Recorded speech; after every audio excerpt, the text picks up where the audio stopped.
Lumière sur la nuit de la solidarité qui se tiendra pour la première fois à Dijon ce jeudi 20 janvier. Une nuit instaurée en 2018 à Paris. Depuis, plusieurs villes de France ont suivi en proposant aussi cette opération.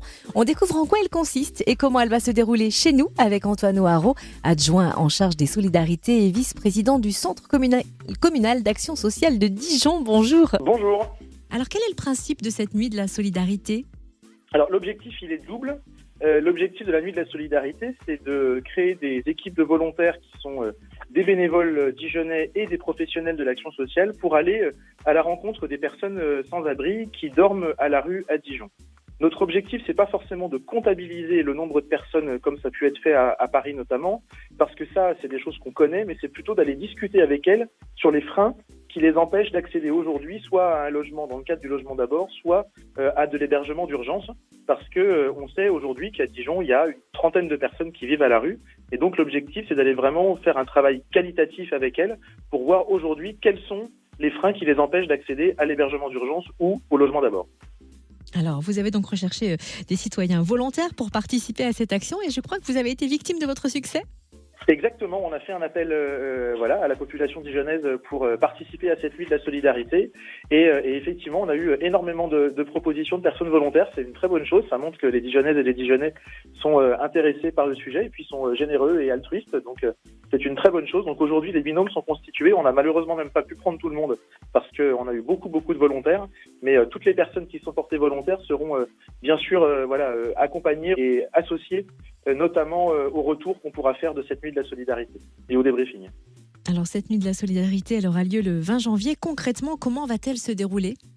Et bien concrètement, c'est 10 binômes, binômes ou trinômes qui sont constitués donc d'un bénévole et d'un salarié d'une association partenaire, donc l'ASDAT, l'ADEFO, la Croix-Rouge et la Fédération des acteurs de la solidarité, donc un professionnel, et puis des bénévoles qui vont être formés, c'est-à-dire que le 13 janvier, il y a eu une formation pour former les bénévoles, parce qu'évidemment, le aller vers, c'est quelque chose qui n'est pas forcément évident, surtout sur un public qui, a priori, n'est pas forcément enclin à discuter avec ses équipes.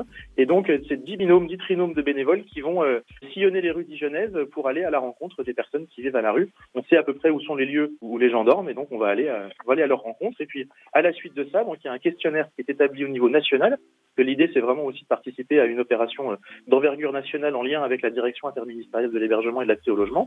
Et donc, ce questionnaire va être soumis à ces personnes et puis on fera ensuite un travail d'analyse de ce questionnaire, à la fois pour avoir une perception, une analyse nationale et puis aussi pour voir à Dijon s'il faut adapter ou non les dispositifs qui existent aujourd'hui en termes d'hébergement d'urgence et d'accès au logement. Et pourquoi la ville de Dijon a donc trouvé important de relayer cette initiative nationale, justement ?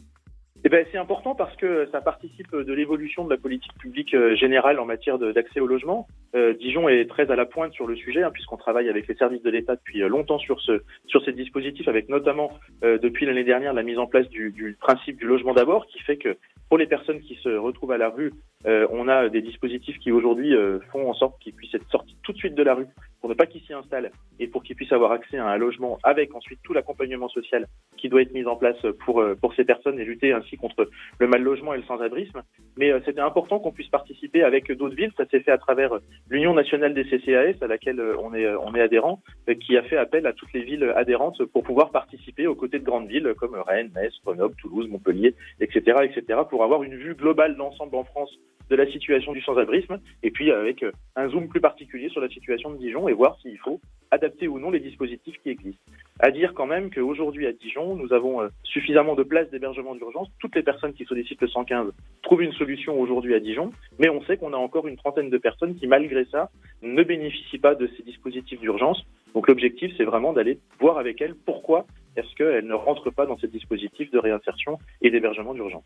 Et de pouvoir trouver une solution, notamment donc grâce à cette nuit de la solidarité. Merci Exactement. Infiniment Antoine O'Haraud, adjoint en charge des solidarités à Dijon. Merci à vous, merci de votre invitation. Bonne journée.